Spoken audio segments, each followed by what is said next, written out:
Ahora sí nos tenemos que poner serios y nos vamos a trasladar al otro lado del planeta, a donde está la zona más compleja del conflicto bélico, a la zona de Medio Oriente, porque allí en alguna oportunidad hablamos con el padre Gabriel Romanelli, que es sacerdote argentino, que vive y trabaja en la Franja de Gaza, y qué mejor que él para preguntarle cuál es hoy la situación en esa zona tan tensa y tan dramática para toda la humanidad. ¿Qué tal, Romanelli? Mariano Martín y el equipo de Palo y Zanahoria aquí en Buenos Aires los saludamos. Buenas tardes. ¿Qué tal? Muy buenas tardes, Mariano y compañía. Gracias por Aquí atendernos. estamos. Me No, gracias a imagino, ustedes. me imagino que siempre atentos y siempre con un grado de tensión que nos gustaría pensar que en algún momento afloja, pero es difícil imaginarlo en una zona como la que ustedes viven. Y a la luz de lo que ha sucedido en estas últimas horas, en estos últimos días, con el ataque coordinado entre Estados Unidos e Israel sobre Irán y los distintos objetivos que derramaron a partir del inicio de ese conflicto, queríamos preguntarle cómo están atravesando en la Franja de Gaza esta situación bélica. Bueno, la situación general ha mejorado desde el inicio de la tregua, no obstante que no ha terminado la guerra, sigue habiendo algunos bombardeos, muertes, destrucción, etcétera. Pero ciertamente no son los grandes bombardeos que hemos tenido por 2 años. Eso ya ha dado bastante serenidad y ha dado un toque de normalidad, si se puede decir, aunque la ciudad de Gaza está triturada y en realidad toda la franja de Gaza. Hay ciudades enteras ya que no existen. Eh, Se viene a agravar más la situación en estos días porque la poca ayuda humanitaria que necesita la mayor parte de la población, es decir, hablamos más de 2 millones de personas, que han perdido todo, han perdido casa, trabajo, lugares de trabajo, por lo tanto, si alguno tenía alguna reserva de dinero también, eh, las escuelas de sus hijos, todo, ¿no? Eh, digamos, que viven de la ayuda humanitaria, estos días se vio no solamente reducida, sino las fronteras hasta el momento están cerradas, esperemos que vuelvan a abrirse y que entre ayuda humanitaria consistente y todo el tiempo, digamos. Perdón, Romanelli, si le Paradojal, entiendo, a partir de el cese del fuego entre Israel y Hamás, se había aflojado la situación y había empezado, no sé si a tener una solución, pero por lo menos un poco de menor tensión sobre la crisis humanitaria que estaba viviendo la Franja de Gaza, pero a partir de este recrudecimiento de las acciones bélicas en general en Medio Oriente, ¿volvió a discontinuarse la ayuda humanitaria? ¿Ese sería el panorama? sí, de todas maneras que estaba mejor respecto al momento de la guerra, ¿no? Claro, Pero eso claro, no, que del peor de la guerra, no quiere decir que está bien la situación, ni mucho menos. desde ya. De hecho, la mayor parte de los medicamentos, incluso para las enfermedades crónicas, faltan. Hay cosas en el mercado, pero la gente no tiene dinero con qué comprarlas. Ujú. Gente viendo en tiendas, no se encuentra ni maderas, no se encuentra nada de cemento, ni nada para reconstruir o reparar al menos lo destruido. Pero ahora es peor porque, y por eso decimos esperemos que se vuelva a abrir, porque aunque era insuficiente la ayuda humanitaria, pero de todas maneras había un canal, ¿no?, de Ujú. ayuda humanitaria. Por otro lado, el gran temor es que, así como se reencendió no solamente la guerra con Irán, sino también con el Líbano, el gran temor de la gente es que se vuelva a reencender aquí en la Franja de Gaza, lo cual, sobre llovido mojado, sería verdaderamente terrible. Ujú. Pensemos que hay alrededor de 20.000 personas que están esperando tratamiento médico, es decir, afuera de la Franja de Gaza, porque la mayor parte de los hospitales no están en grado muchos están bombardeados y no están en grado de curar a tantas personas, y a cuentagotas iban saliendo, Ujú. ¿no? Por la frontera sur hacia Egipto, por Rafah. Entonces, si hubiese otra vez bombardeo, desplazamiento de personas y todo eso, la verdad que sería terrible. Y es el Romanelli, gran temor que tiene la gente. Sí. le pregunto esto, bueno, usted conoce la idiosincrasia de los que estamos aquí, de la Argentina en general, y la invitación sería, para usted que vive esa realidad cotidiana todos los días de habitar en la Franja de Gaza, de estar en una iglesia que da apoyo espiritual, que da cobijo a un montón de gente que está en una situación francamente crítica. A nosotros que estamos de este lado nos llega muchas veces una información, por supuesto, sesgada, en muchas oportunidades interesada de lo que sucede en la Franja de Gaza, en otras episódica de cuando hay un bombardeo puntual o de cuando hay una situación crítica puntual, pero no el cotidiano. Si usted tuviera que identificarnos ese cotidiano a los argentinos que estamos tan lejos y tan distantes de esto, ¿a qué se parece esa vida de todos los días? ¿A qué se parece de lo que hayamos visto, no sé, en el cine, en la historia reciente, como para entender gráficamente de qué se trata? La verdad que no sé. En cuanto a la destrucción, sería como un tsunami, después de un tsunami. Eh, las imágenes por ahí han aparecido, ¿no? de algunas zonas, de la zona de Betlaje, Bet Hanun, Shuyaía, Rafa, Han Yunes, donde están kilómetros y kilómetros de edificios que ya no existen más, triturados, todos mezclados, incluso con cuerpos de gente desaparecida abajo. Y en cuanto a la vida cotidiana, no sé, la gente vagando por las calles, los niños, los jóvenes, hay algunos que van a algún punto educativo, en tiendas, en carpas o en alguna estructura que haya quedado, y los otros entre revolver basura, literalmente, que eso no se veía en Gaza. Había zonas pobres, pero no paupérrimas como ahora, que toda la población está así. Y después jóvenes también o niños jugando en medio de las calles destruidas, donde el agua de lluvia, que en esta época aquí hay lluvia, se mezcla con el agua de las cloacas, porque está todo el sistema no solamente colapsado, sino destruido, ¿no? Y todavía no se ha empezado la reconstrucción. Entonces, es una vida verdaderamente miserable. La gente no es que tampoco era, no es que la vida antes del 7 de octubre, de aquel terrible 7 de octubre, es que la vida en Gaza era, no sé, ya era dificilísima. Pero al menos había una vida cotidiana, estaban las escuelas de las Naciones Unidas, muchas escuelas privadas o de iniciativas de otras organizaciones. Ahora la mayor parte de esas instituciones no existen.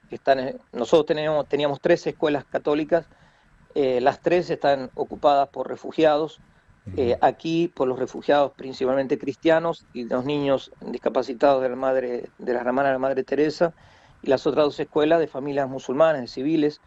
Tenemos cientos y hemos tenido miles de personas y bueno, estamos dando clases, pero la gente no tiene dónde vivir tampoco. Entonces hay gente que dice, bueno, sí, yo puedo dejar el aula, donde viven ahora 15, 20 personas durmiendo en el piso, y entonces se van a una carpa quizá al lado, y entonces se sacrifican, por así decir, para poder que sus hijos mismos tengan clase, porque ya es el tercer año de guerra, ¿no?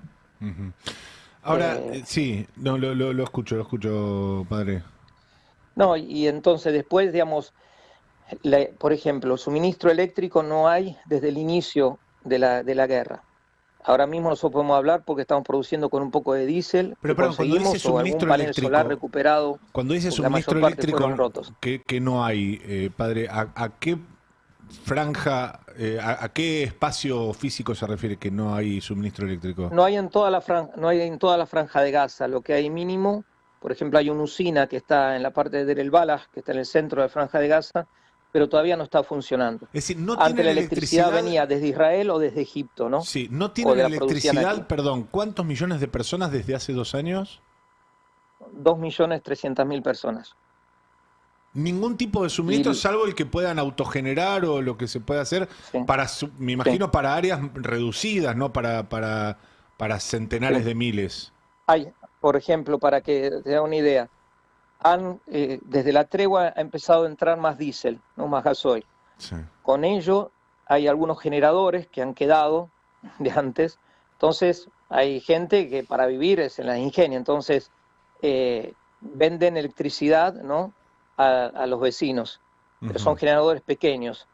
Y como el diésel tampoco hay mucho, lo mezclan. Lo mezclan a veces con aceite de cocina, aceite de girasol, o lo mezclan a veces, o hacen diésel, disuelven, no sé con qué productos, disuelven todas las clases de plásticos, y eso igual arruina los motores, ¿no? Entonces, y así también funcionan los vehículos. O con diésel diluido con aceite, o con diésel diluido con diésel trucho, diríamos nosotros en Argentina. Y eso para producir un poco de electricidad y con eso cargar las baterías, un poco de luz. Ujú. Estamos hablando con el padre Gabriel Romanelli, sacerdote argentino que vive y que trabaja en la Franja de Gaza, con un panorama que es francamente desolador. Es decir, muchos probablemente habíamos tomado algo de distancia de ese ir y venir de las noticias cotidianas cuando estaba en plena la guerra entre Israel y Hamás. Y antes de ir a este escenario de actualidad, padre, querría consultarle en su trato habitual con la población. ¿Cuál es el sentimiento hoy que existe? Quizás es una pregunta redundante casi respecto del Estado de Israel, pero también me gustaría saber la opinión de la población respecto del grupo Hamás. ¿Qué piensa hoy esta gente que se ha visto envuelta, muy probablemente sin desearlo, en este conflicto sin fin? Bueno, en toda la región en general no se dan opiniones sobre los grupos políticos, o los grupos que gobiernan, pero la gente está extenuada y la gente lo que quiere es paz. La mayor parte de la gente de la población es población civil y no hay una sola casa donde no se llore un muerto, heridos. A nosotros nos ha pasado, nosotros hemos perdido el 6% de los cristianos de Gaza han muerto en esta guerra. Ujú, 6%, 58 personas entre 1000 que éramos, ¿no? ujú. Y 23 de muerte violenta, es decir, bombardeos, francotiradores.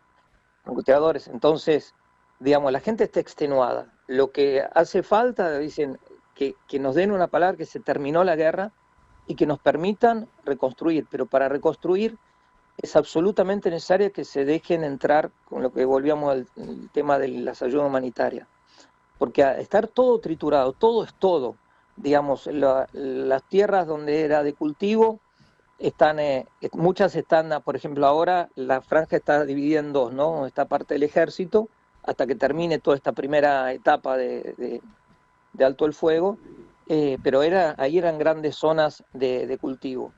Eh, y después, todos los otros productos hace falta de afuera, que hay gente que quiere ayudar, pero que Sí. todavía, porque todavía no se cumplen las condiciones de que jamás se desarme y que lleguen a otra.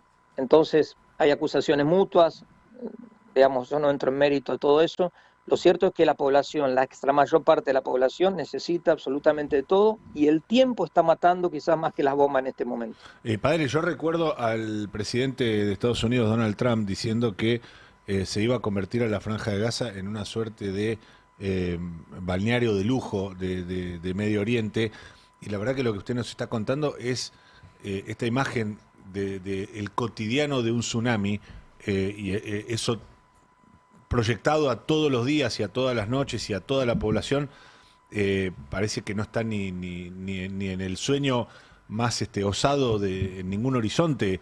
El conflicto actual, la guerra desatada o los ataques de Estados Unidos e Israel contra Irán, ¿usted cree que alejan aún más este panorama? ¿La Franja de Gaza está un poco apartada de esto y quizá pueda llegar a beneficiarse, entre comillas, de salir por un momento del foco de atención? En cierto sentido, paradojalmente hay una calma relativa estos días, por más que hay bombardeos en Han Yun y en otros lados, pero por otro lado, no, ya hemos recibido el coletazo, porque al estar las fronteras cerradas, no salen enfermos, no salen heridos, no entra ayuda humanitaria. Entonces, Dios quiera mire lo que iba a decir, una barbaridad, pero como diciendo que se frene ahí. Primero que se frene cuanto antes por el bien de todos, ¿no? Pero digo, en cuanto a lo que respecta a Gaza, porque si volviese otra vez a encenderse la guerra acá, la gente ya está extenuada, gente que se trasladó 5, 10, 15 veces, literalmente se desplazó, y que ahora dice, bueno, que sea lo que Dios quiera, que ya no tiene fuerzas, porque ahora se consiguen productos en el mercado, como digo, que igual muy pocos pueden comprar, carne, queso, verdura, fruta, pero durante casi todo el tiempo de guerra todos esos productos no había. La iglesia pudo hacer mucho, gracias a Dios y gracias al cardenal de Jerusalén, que lo llamamos patriarca de Jerusalén, y con otros amigos y benefactores se ha ayudado a decenas de miles de familias pobres, ¿no? Pero eran con cajas de cosas como es de conservas, de un poco de harina, un poco de azúcar, de sal, de té. porque fue terrible. Ahora la gente tiene un poco mejor de cosas. Si reciben las cajas, acá lo llaman cupones o food coupons, de la ayuda humanitaria de las asociaciones internacionales. Padre Romanelli, ¿qué tal? Fernando Sibeira, mi nombre. ¿Cómo le va? ¿Qué tal? Le Muy quería bien, preguntar, un poco completando la pregunta de mi compañero. Bueno, se armó un grupo de paz, ¿no? Lo está armando Trump con algunos países, está Argentina, entre el presidente de Argentina, donde están pensando como una especie de reformulación de la Franja de Gaza, porque no es que la quieren reconstruir, sino como hacer otra especie de Franja de Gaza, porque han puesto unas... Hola, ¿me escucha?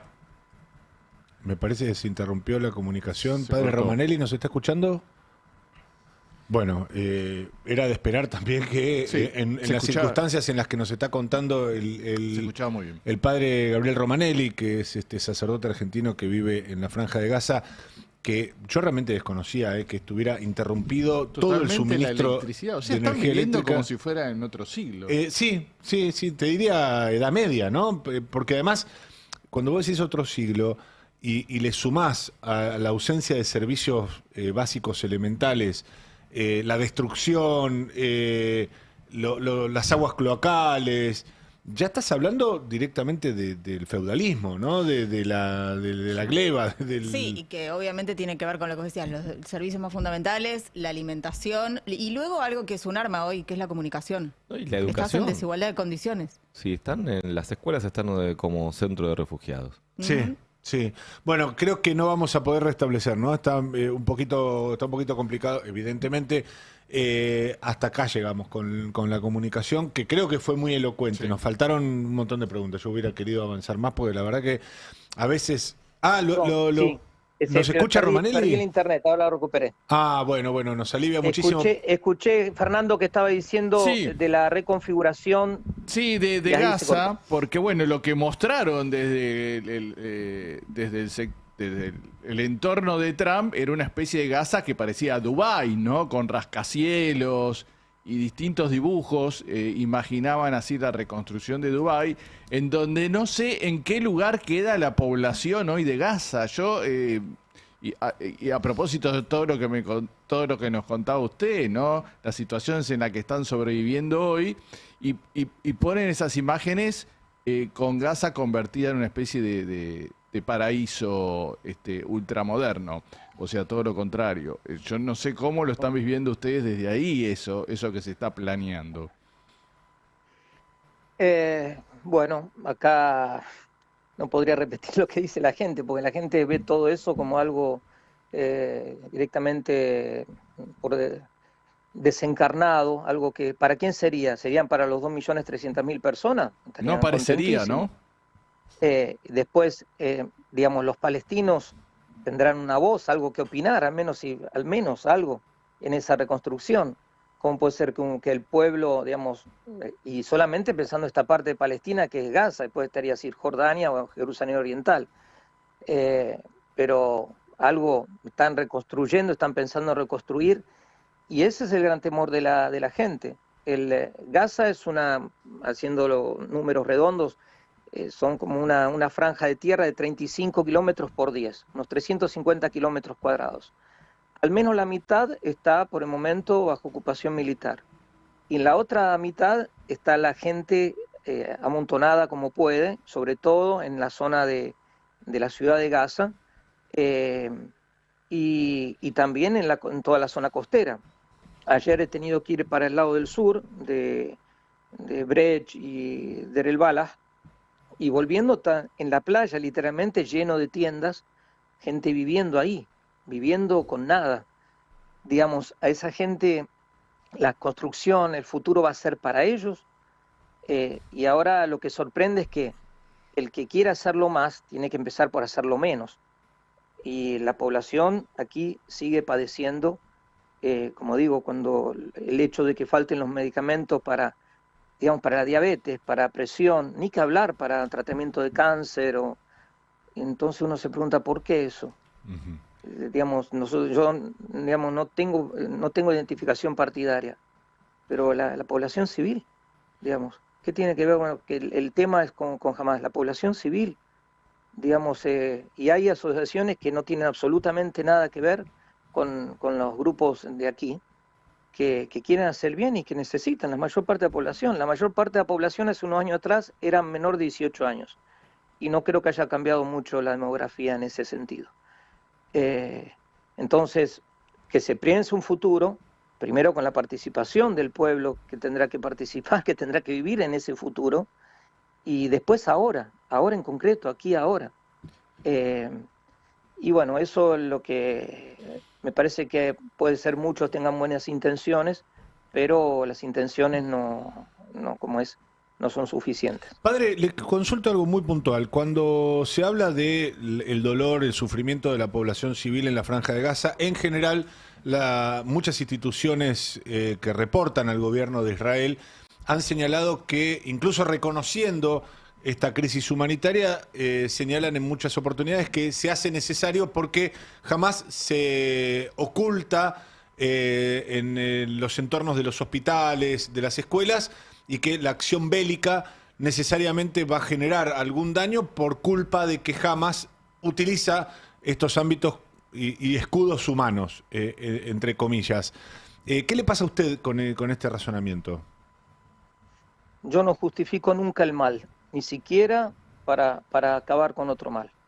Eso soy convicción, soy cura católico y estoy convencido de eso. Éticamente, cualquier ser humano, sea judío, cristiano, musulmán, ateo, tenga nacionalidad israelí, palestina o no tenga nacionalidad de ningún lado, es un ser humano. Como sacerdote estoy convencido, como cristiano, creado a imagen y semejanza de Dios, redimido por la sangre de Cristo, tiene un valor eterno, pero es persona humana. ¿Sabe por qué le pregunto esto, padre? Que... También porque dentro de este mismo razonamiento, desde estas mismas organizaciones que reportan al gobierno israelita, se señala a aquellos que hacen labor humanitaria o participan de organizaciones como, no sé, la Cruz Roja, Médicos Sin Fronteras y demás, como prácticamente cómplices del terrorismo. Imagino, no sé si a usted le cabe ese mismo sallo, toda vez que usted está desarrollando una labor humanitaria ahí desde la Iglesia Católica en la Franja. Digamos, nosotros no somos una organización internacional, somos la Iglesia, Israel, las autoridades palestinas, conocen la autoridad incluso del gobierno de Ramallah, ¿no? La sede del gobierno de Palestina está en Ramallah, las otras instituciones internacionales, la gente del barrio nos conocen. Nosotros no nos metemos en política y mucho menos en otras facendas. Lo que hacemos es un servicio humanitario, un servicio espiritual, y si no podríamos haber tampoco seguido. Nosotros verdaderamente somos iglesia en el sentido, eso, es un ser espiritual, una organización espiritual, que por amor a Dios servimos a cada ser humano. Y ciertamente que es un berenjenal esto. Todo Medio Oriente es un berenjenal. Padre Ramalli, ¿qué tal? Franco Misraji lo saluda. Quería consultarle por la ayuda, muy bien, por la ayuda humanitaria. ¿Cómo se está canalizando eso? ¿Qué organizaciones están interviniendo? Y si es que se está pudiendo receptar por allí. Bueno, hay algunos que son por medio de, por ejemplo, uno que ha distribuido mucha ayuda han sido los Emiratos Árabes Unidos, que unen otras instituciones. Ellos han ayudado mucho, UNICEF, OCHA, por toda la cuestión del agua. Después está Catholic Relief Service, que sería como si fuese Cáritas de los obispos de Estados Unidos, la Iglesia Católica con el Patriarcado Latino de Jerusalén, Cáritas Jerusalén. Después hay otras instituciones, por ejemplo está ¿cómo se dice? La Cocina Mundial, no sé cómo es en International Kitchen, algo así. Que sirve platos de, como serían las ollas populares, ¿no? A centenares de miles de personas. Un tiempo estuvieron cerrados y después les permitieron operar. Ahora hay otras instituciones que Israel dijo que le iba a retirar el permiso. No tengo verdaderamente los datos en concreto. Sé que algunas, por ejemplo, que proveen de agua potable, que es otro de los temas, es el gran problema, además de la electricidad, del agua corriente y el agua potable. que si dejasen de actuar sería verdaderamente terrible, porque ya ahora está la emergencia hídrica, acá, de agua, digamos. Y le consulto, porque leí que a noviembre del año pasado había todavía 11.000 desaparecidos. ¿En qué situación se encuentra esa cifra y, bueno, esa cuestión? Hay algunos que lo han podido encontrar, a veces aparecen unas estadísticas, no sabría decir exactamente, pero es muy poco. La cantidad siguen siendo, los números que se siguen usando aquí son al menos unas 10.000 personas que estarían desaparecidas, sobre todo abajo de los escombros, ¿no? Al día de Como hoy. no hay grandes maquinarias, las maquinarias que quedan son de resabios de lo que quedaba antes de aquel 7 de octubre, digamos. Pero no han entrado grandes maquinarias para remoción de escombros y todo eso. Romanelli, le agradecemos muchísimo este panorama que, bueno, si bien dramático, muy conmovedor y conmocionante, es, creo yo, necesario para despertarnos un poco y mirar lo que está sucediendo en ese punto del mundo. Gracias nuevamente, como siempre, por esta comunicación. Gracias a ustedes, que Dios los bendiga. Y sigamos rezando y hablando de la paz. No es imposible la paz entre Palestina e Israel, y que Dios nos ayude y que nos dé fuerza para hacer el bien donde estemos. Muchas gracias nuevamente. Es el padre Gabriel Romanelli, es el sacerdote argentino que vive, trabaja en la Franja de Gaza, que encabeza esta iglesia católica. Mucho más merecedor del Premio Nobel de la Paz que, bueno, todos los candidatos que se barajaron, ¿no? Sí, la que la ganó y que todos los que no. Bueno, eso ni hablar. Es decir, casi te diría que con los que realmente ganaron el Premio Nobel de la Paz, Romanelli no debería ni siquiera estar cerca, ¿no? de ese tipo de personajes, pero sí tengo muy presente que en la última oportunidad que hablamos con Romanelli en este mismo programa nos contaba de qué modo el Papa Francisco se comunicaba todos los días a las 20 horas, hora de la Franja de Gaza, se comunicaba el Papa Francisco con la iglesia, se enteraba, se ponía al día de la situación de los pobladores, de los vecinos, de la Grey Católica y de todos aquellos a quienes se asistía desde esa iglesia cotidianamente en el medio de un conflicto bélico y de un asedio. Ya tenemos que hablar, porque no era solamente la guerra, entre comillas, contra Hamás, era un asedio, es un asedio contra la población civil que devino en un genocidio que todavía estamos contabilizando, porque esto todavía es una masacre que está provocando el Estado de Israel con Benjamín Netanyahu a la cabeza sobre una población civil inerte.